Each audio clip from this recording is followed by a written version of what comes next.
Hello, and welcome to Dyslexia Devoted, the podcast dedicated to building awareness, understanding, and strategies to help those with dyslexia. I'm your host, Lisa Parnello, dyslexia therapist and founder of Parnello Education Services. Join me as we dive into today's episode of Dyslexia Devoted. Well, hello, old friends and new listeners. I'm glad to have you back again. Do you think in pictures or words? I definitely think in words. Sometimes a little too many of them. Welcome to episode 43 of Dyslexia Devoted, and today we're talking about how some people with dyslexia think in pictures instead of words. This week's podcast is brought to you by Little C.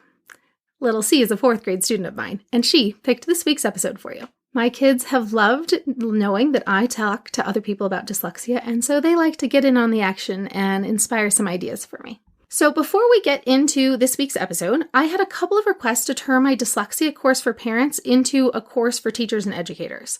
So if this is something that you are interested in, please go to parnelloeducation.com/educators and add yourself to the wait list so that if I see that there's enough people who are interested, I will happily make an educator course for you.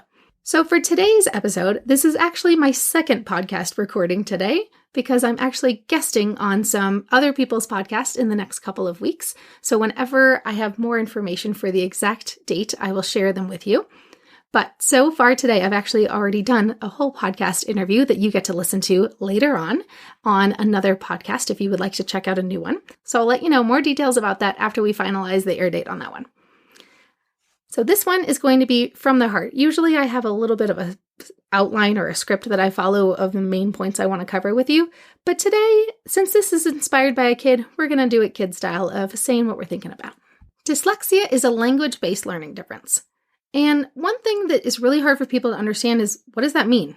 It means that it's the way their brain processes language and the words that they're using.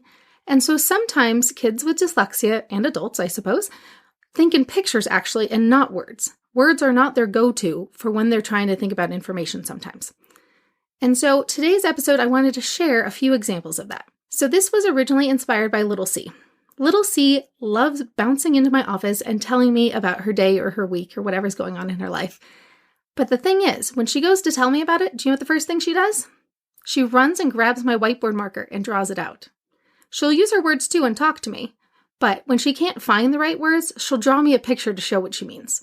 Because that's what her brain goes to first. She thinks about the pictures of what does it look like before she thinks about the words of what is it that we're saying. And I call her Little C because there is another C. I've got a lot of kids with very similar initials and names this year, actually. This got me thinking about another C that I have. So Big C, whenever I talk to her, there's usually a lot of doodling involved as well.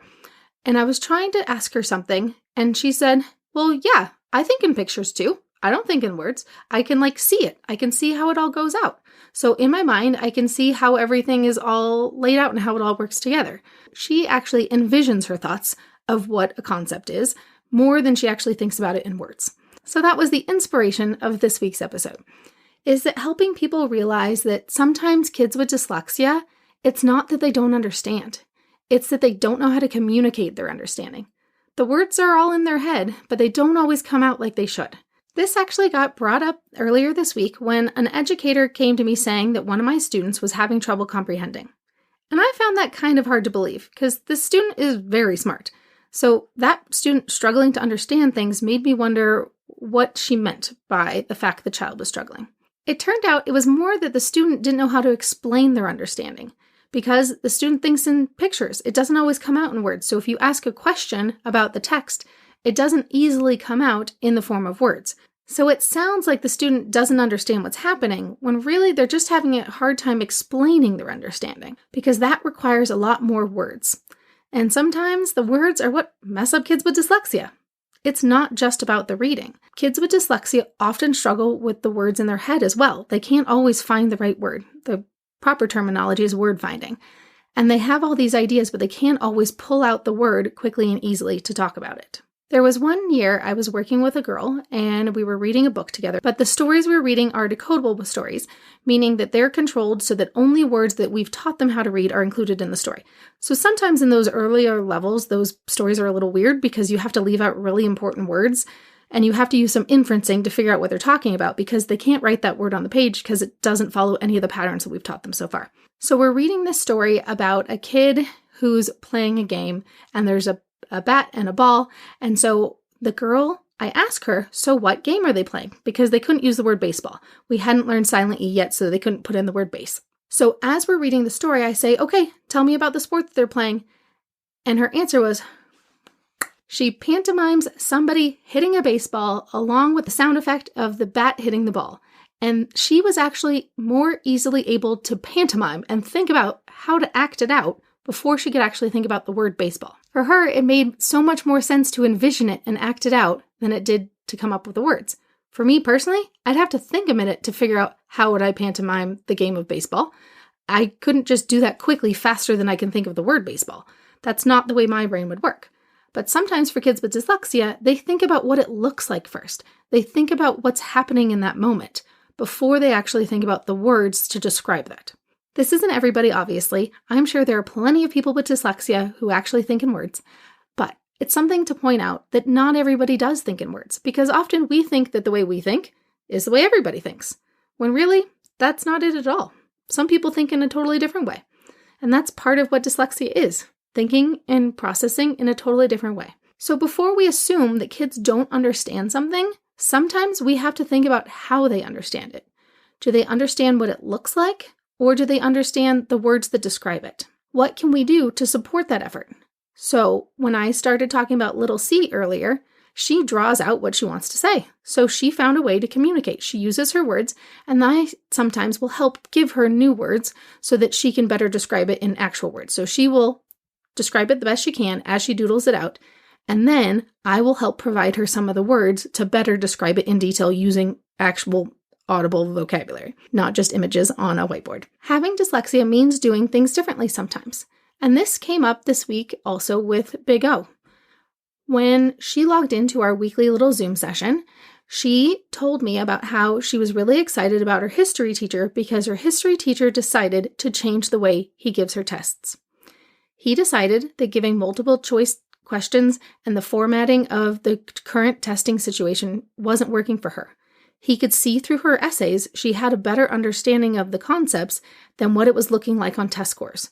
So he actually changed the format of her testing so that she can explain her knowledge in different ways, such as taking oral exams where he can ask a question and then she can explain it to him in another way. Because then that way if she gets plenty of time to just talk it out, then she can explain her knowledge so much better than the confines of the way the test was written. The way kids with dyslexia think doesn't always match the way school is measuring information and knowledge. So sometimes kids have a much better understanding than we think they do. Now, there is definitely a distinct possibility for some kids they really aren't comprehending. Some of those kids are not comprehending because they are really struggling to read the words. Sometimes they aren't comprehending because they don't have the right vocabulary. So we do need to facilitate all of these things as well. We need to keep working on vocabulary development. We need to keep working on helping them explain their thoughts in words because we do need to speak in life. That's actually part of normal communication, is to be a good, well thought out communicator and to get your point across. Because sometimes if you can't get your point across, people don't know just how smart you are and how knowledgeable you are. So we do need to help foster in that skill development of building in the vocabulary, of building in ways to give our thoughts in words, not just in pictures. For this week, I really just want to focus on the fact that people think differently, especially people with dyslexia. Sometimes they do think in words, but sometimes they think in pictures and ideas and concepts, and having the big ideas and that out-of-the-box thinking that can take them so far in life. And we also have to embrace it. Help them understand that that's pretty fantastic that they can envision where things are going and what's going to happen next, because they can see that great big picture of how it all comes together. And we have to help encourage our students and people around us to utilize those strengths. What can you do in life using that talent of seeing the big picture in your head or drawing out the picture? Because there are a lot of different talents that are needed in this universe. People can become illustrators. They can create companies. If you have the big idea and you can see where it's all going to lead, that can turn into some pretty fantastic things in life. Or if you're an illustrator, you can bring somebody else's words to life by showing the picture of what does that look like. And so we need to foster the strengths that can come with thinking a little bit differently. This week is going to be a little bit of a shorter episode than normal because, like I said, I was just recording an entire podcast interview before I jumped onto this recording for you today. So this is just going to be a nice little short and sweet one. And I figured it's nice to mix it up between some of the scripted episodes and some of the speak from the heart kind of ones. And I've gotten some great feedback when I share some of the kid stories. So I will try to keep them coming for you and balance out a little bit of, I'll keep them coming and try to balance it out with a little bit more of those instructional kind of podcast episodes and these happy from the heart episodes, because I've had some of the parents tell me how much they greatly enjoy hearing the stories of some of these real kids. That's it for today. See you next time.